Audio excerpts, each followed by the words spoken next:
Halo teman-teman, di bagian sebelumnya, Aose dibawa ke pengadilan suku naga untuk mempertanggungjawabkan perbuatannya selama ini. Setelah perdebatan panas antara sifat angkuhnya melawan ayahnya sendiri, akhirnya berujung pada Aose yang divonis hukuman mati.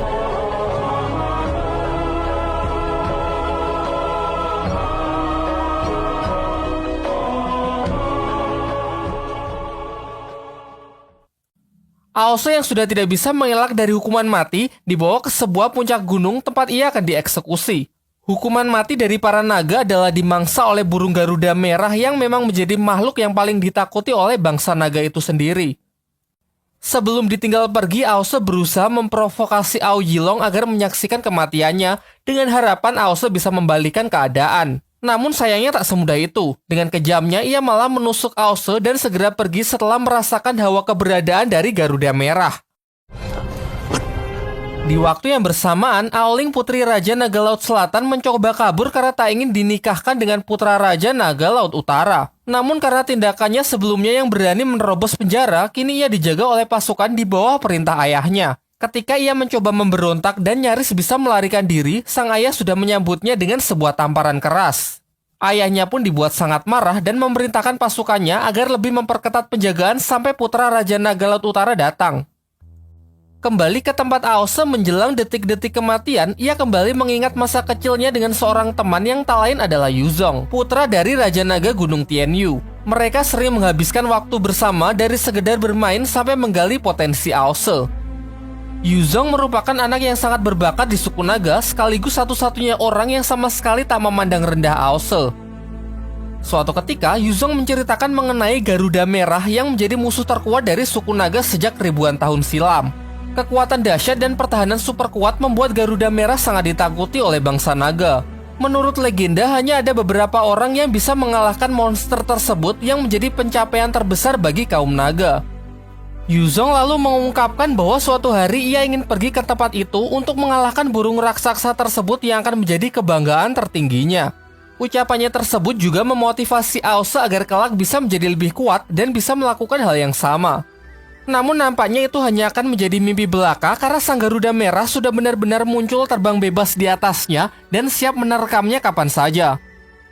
Meskipun dengan sekuat tenaga ia melepaskan kekuatan petirnya, namun tetap saja usahanya itu menjadi sia-sia. Beruntung Aoling yang berhasil kabur dari penjagaan ketat ayahnya datang untuk menghancurkan rantai yang mengikat Aose. Sebagai gantinya, Aoling meminta agar Aose membawanya pergi kemana saja asalkan ia tak bertemu dengan ayahnya lagi. Lantas mereka berdua pun segera bergegas untuk lari dari tempat berbahaya tersebut. Sayangnya monster yang mereka hadapi memiliki kecepatan yang luar biasa, dengan sekejap ia mampu menghadang mereka. Aose yang sadar tak bisa bergerak lebih cepat dari Garuda Merah melarang Aoling agar berhenti berlari. Ia pun berencana memukul mundur monster tersebut lalu mencari kesempatan untuk kabur. Kita lalu dibawa kembali flashback. Diperlihatkan Aose kecil bersama Yuzong tengah melihat Garuda Merah untuk pertama kalinya. Yuzong meminta Aose agar tak takut karena tak mungkin monster itu bisa menghampirinya turun ke bawah. Ia juga mengatakan kalau dengan petir merah yang dimiliki Aose berpotensi besar menjadi sangat kuat yang nantinya bisa ia gunakan untuk menaklukkan Garuda Merah. Semenjak saat itu, Aose selalu memikirkan perkataan dari sahabat baiknya tersebut. Namun ia merasa pesimis kalau bisa melakukan hal itu. Mengetahui Aose yang memiliki keinginan mengalahkan Garuda Merah dimanfaatkan oleh anak di akademi yang ingin mencelakainya. Ia pun membual dengan menunjukkan sebuah bulu burung lalu mengatakan kalau bulu itu ia cabut dari tubuh Garuda Merah. Kini setelah mendapatkan bulu tersebut, ia sudah diakui sebagai naga yang pemberani. Aose yang sangat polos dengan mudahnya mempercayai cerita tersebut. Melanjutkan cerita bohongnya, anak jahil itu kemudian mengungkapkan cara ia mendapatkannya, yakni saat fajar Garuda Merah akan keluar untuk menikmati sinar matahari pagi, lalu tertidur sejenak sehingga saat itulah waktu yang tepat untuk mencabut bulu di tubuhnya. Malam harinya, Aose pun memutuskan untuk melakukan hal yang sama. Karena dorongan untuk membuat bangga serta membuktikan dirinya kepada sang ayah, anak-anak lain dan juga teman baiknya Yuzong. Sebelum fajar, berangkatlah ia ke puncak gunung untuk mencari Garuda Merah. Sementara itu, teman-teman jahatnya tertawa puas setelah mengerjai Aose dengan cerita palsu dan sebuah bulu yang sebenarnya hanya bulu ayam yang disusun sehingga terlihat besar. Untungnya Aoling mendengar pembicaraan mereka. Lantas ia pun segera memberitahukan masalah ini kepada Yuzong. Aose yang ingin diakui sebagai naga pemberani mulai panik karena ternyata Garuda Merah tidak tertidur, justru siap menerkamnya.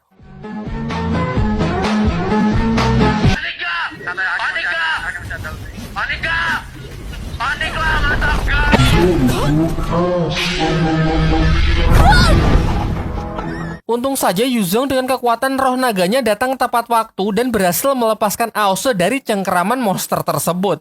Ia pun memarahi Aose yang sangat bodoh dengan mempercayai cerita konyol yang mengatakan Garuda Merah akan tertidur. Kemudian ia menyuruh Aose supaya segera pergi. Sementara ia akan menjadi pengalih perhatian dengan melawan Garuda Merah tersebut sendirian. Dengan kekuatan penuhnya, Yuzong berhasil memukul mundur Garuda Merah dan Aose memiliki kesempatan untuk membawanya lari dari tempat berbahaya tersebut. Setelah tiba di istana, Raja Naga Gunung Tianyu pun sangat syok melihat putranya kembali dengan luka yang sangat parah. Sementara Aose yang menceritakan niatnya untuk mengambil bulu Garuda Merah benar-benar mendapatkan amukan dari sang ayah karena telah membahayakan putra dari temannya. Ia pun tak bisa mengontrol emosinya dan berniat membunuh Aose. Untung saja Raja Naga Gunung Tianyu beserta beberapa prajurit berhasil meredam amarahnya. Namun, walaupun selamat, seketika mental Aose pun benar-benar terguncang mengalami situasi seperti ini. Kembali ke cerita utama, sekuat tenaga Aose pun mengeluarkan kekuatan petirnya untuk melancarkan serangan, namun serangannya tak berefek apapun karena Garuda Merah memiliki durability yang sangat besar, membuat Aose sangat kewalahan menghadapi burung Garuda tersebut.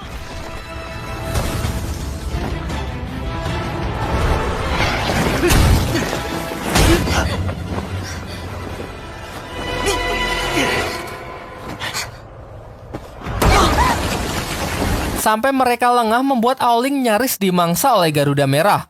Seketika Aose pun bangkit dengan seluruh sisa kekuatannya berhasil melepaskannya.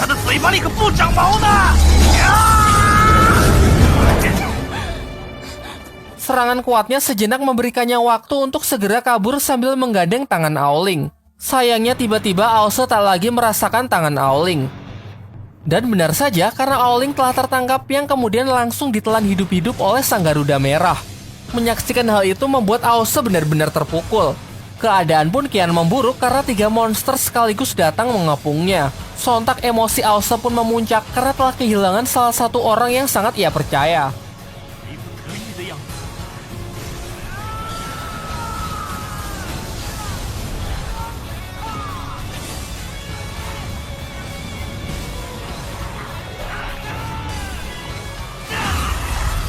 Ia lantas mengamuk dan secara brutal menghajar satu persatu burung tersebut. Sayangnya itu saja masih belum cukup karena ia harus menghadapi 3 monster itu sekaligus.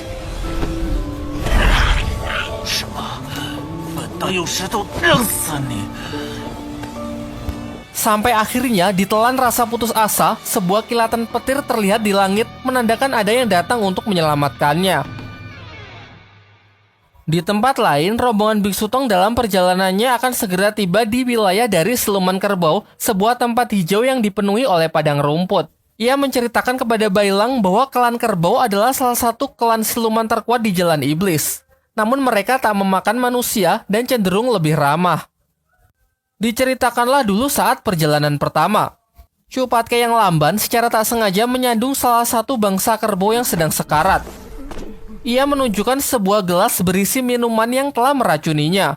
Namun tak lama setelah itu, pasukan kerbau yang dipimpin oleh sang raja kerbau bernama New Moren datang dan mereka pun salah paham dengan menganggap kelompok Biksu Tonglah yang mencelakai siluman kerbau tersebut. Pertarungan pun tak terhindarkan. Raja siluman kerbau sangatlah kuat mengingat ia merupakan salah satu siluman yang disegani di Jalan Iblis.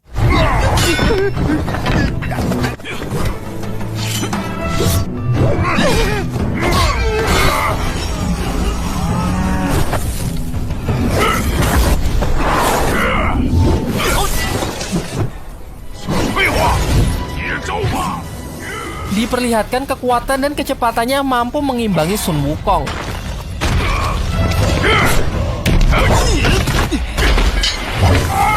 Pertarungan mereka yang mulai memasuki kota menghancurkan beberapa properti di sana.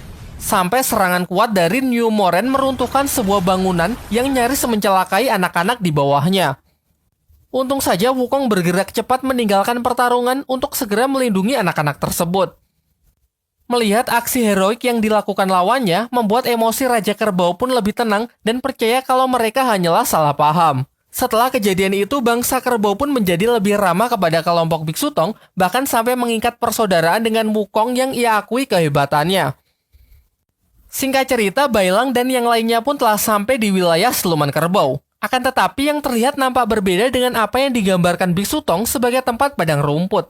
Karena yang terlihat justru sebuah daerah tandus yang sangat gersang. Suasana pun semakin memburuk dengan kedatangan sekelompok siluman lebah yang siap menyerang mereka. Diketahui siluman lebah juga merupakan siluman yang sangat merepotkan di jalan iblis karena terkenal dengan kejam dan selalu melakukan serangan dengan jumlah yang sangat banyak.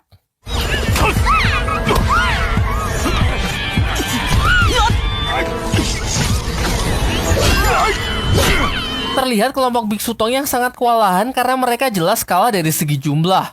Di saat-saat genting, bala bantuan pun datang yang merupakan pasukan dari bangsa kerbau, dipimpin oleh Perdana Menteri yang bernama Duoji. Bersama-sama akhirnya mereka pun bisa mendesak kawanan siluman lebah tersebut untuk segera pergi. Setelah pertarungan usai, Duoji pun mengajak kelompok Biksu Tong untuk memasuki kota sembari menjelaskan kalau sudah sejak ribuan tahun siluman lebah menjadi musuh bebuyutan dari klan kerbau. Mereka terus mengacau di wilayahnya dan terkadang sangat menyusahkan karena beberapa dari mereka memiliki racun yang sangat mematikan. Di sepanjang jalan, Biksu Tong mengamati kalau kondisi dari klan kerbau semakin memprihatinkan. Ia melihat banyak yang sakit-sakitan sampai bahkan ada yang meninggal. Namun Duoji sama sekali tak mengkhawatirkan hal tersebut dan menepis pendapat Biksu Tong dengan mengatakan kalau klan kerbau masih dalam keadaan yang baik-baik saja. Singkat cerita, bertemulah mereka dengan New Moren, raja dari bangsa kerbau. Ia pun sangat senang melihat kawan-kawan lamanya dan segera menjamu mereka meskipun dengan hidangan yang seadanya. Hal ini tentu semakin memperkuat pendapat Biksu Tong kalau bangsa kerbau sedang mengalami kondisi yang sangat buruk. Biksu Tong lalu menjelaskan tujuan dari perjalanannya ke barat kali ini adalah untuk mengembalikan api suci. Namun karena banyak siluman jahat yang sudah mengetahui keberadaan dari api suci, Biksu Tong pun tidak ingin singgah lebih lama karena dikhawatirkan akan membahayakan klan kerbau.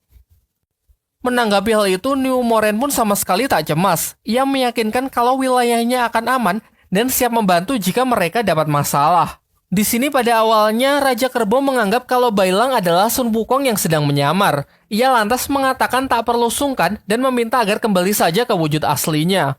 Bailang pun menurut untuk menunjukkan wujud aslinya, yang jelas bukan Sun Wukong melainkan adalah jelmaan dari serigala putih. Biksu Tong lalu menjelaskan kalau Bailang adalah murid barunya, sedangkan Sun Wukong sudah lama terbunuh dan jiwanya pergi ke alam bawah dengan harapan supaya bisa terlahir kembali. Mendengar hal itu, Raja Kerbau pun sangat kecewa karena ia dan Sun Wukong sudah mengikat persaudaraan. Selain itu juga ada masalah lain yang sangat ia khawatirkan. Dahulu ia sangat terpukau melihat kehebatan Wukong dan sifat heroiknya. Lantas ia memperkenalkannya kepada adik perempuannya yang membuat sang adik jatuh hati pada pandangan pertama. Sayangnya karena masih ada misi yang harus diselesaikan, rombongan Biksu Tong pun segera kabur dari tempat siluman kerbau. Semenjak saat itu, sang adik kerbau pun sangat sedih dan selalu mengurung dirinya di kamar selama berbulan-bulan berharap Sun Wukong bisa kembali. Hal ini membuat Raja Kerbau menggunakan berbagai cara untuk membujuknya hingga akhirnya ia berbohong dengan menjanjikan kalau Wukong pasti akan kembali untuk menikahinya setelah berhasil menyelesaikan misi mengambil kitab suci. Itu sebabnya ia sangat senang saat tahu rombongan Biksu Tong datang.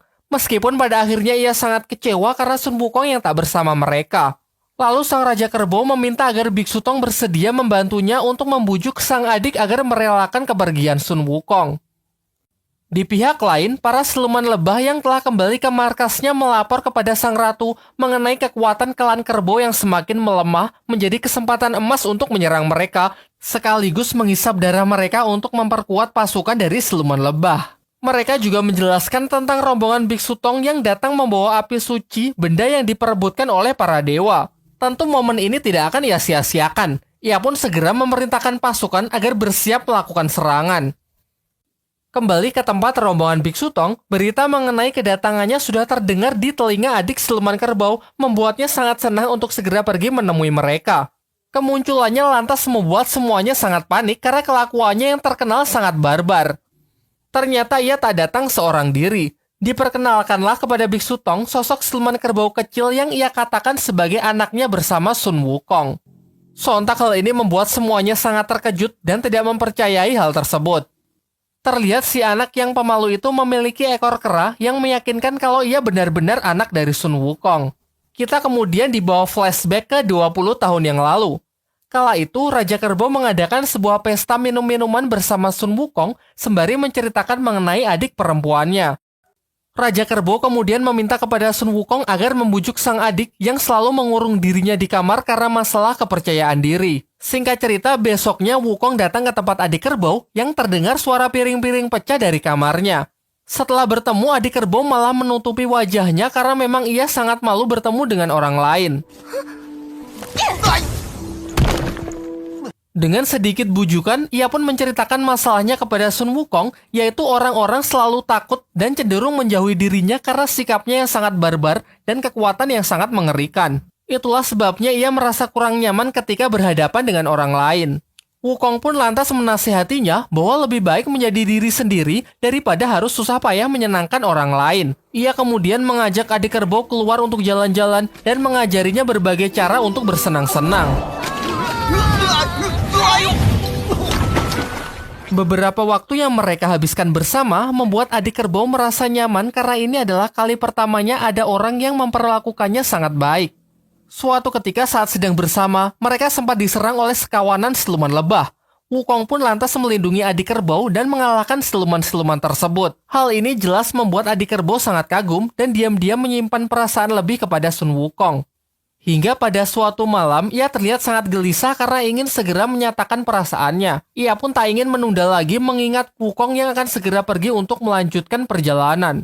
Tanpa berpikir lebih panjang lagi, malam itu juga ia pun memberanikan diri menemui Wukong di sebuah padang rumput untuk mengungkapkan isi hatinya sebelum semuanya terlambat.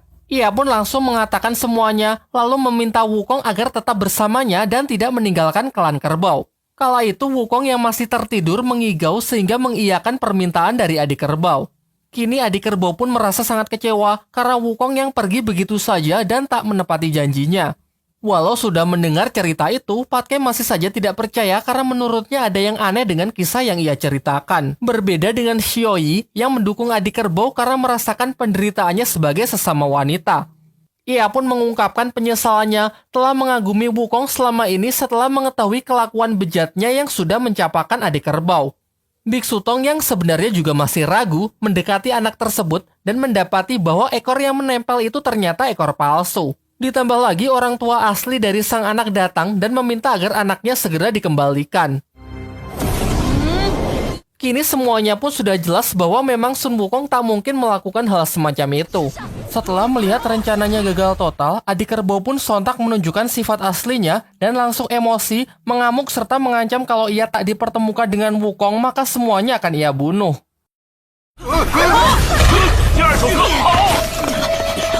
Raja Kerbau pun lalu meminta maaf atas tindakan adiknya, harap dimaklumi karena perasaannya yang sangat dalam kepada Sun Wukong membuat temperamennya semakin buruk. Namun Bailang malah salfok dengan luka di bahu Raja Kerbau yang nampaknya bukan luka biasa. Raja Kerbau lalu menceritakan kalau ini adalah luka yang ia dapat dari pertempuran melawan siluman lebah beberapa waktu yang lalu. Di tengah percakapan mereka, para siluman lebah secara mengejutkan datang menyerang demi menghabisi seluruh bangsa kerbau. Kelanjutannya ada di bagian 7.